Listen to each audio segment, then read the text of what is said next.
entolatu dituen aurtengo ahoa bete hots jardunaldien aurkezpena egiteko.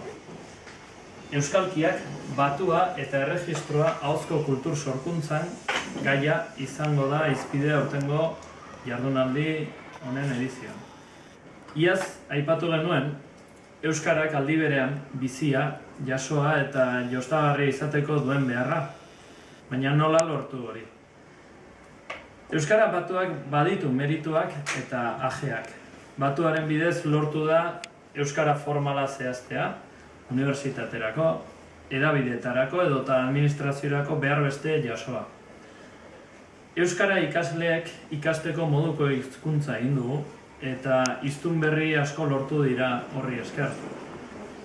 Baina ez dugu batuaren lagunarteko hizkera garatu. Erregistro bera darabilkigu lagunekin edo teleberria aurkeztean.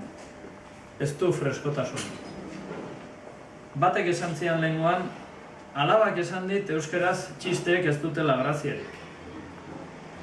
Gazte hark ez zuen atxukarro handia entzun umorea euskaraz egiten.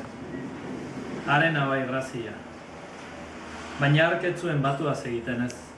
Hark bere euskaraz erabilen. Errezilda zehamako Maximilis bat. Beraz, kontrakotasuna dago batuaren eta euskalkien artean, ala zertarako darabilzkigun da kontua. Erantzunak ahoa bete hots aurtengo edizioaren berri ematera gatozkizue, eta horren aurretik pixka bat nire eginkizuna izan da, zuei edo nahi izan dizuet azaltzea nondik eta nora iritsi garen gaurko ediziora, ez? Dakizuen bezala, 3. aldia da mintzolan ahoa bete hots jardunaldiak antolatzen dirana.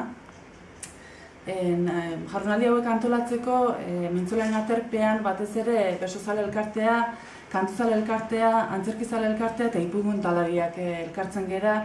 Eta urtez urte gai ezberdinei heldu nahi izaten diegu ahozkotasuna ardatz hartuta eta bereziki ahozko sorkuntzaren eremuan lantzen dira ahoa bete hots jardunaldiak.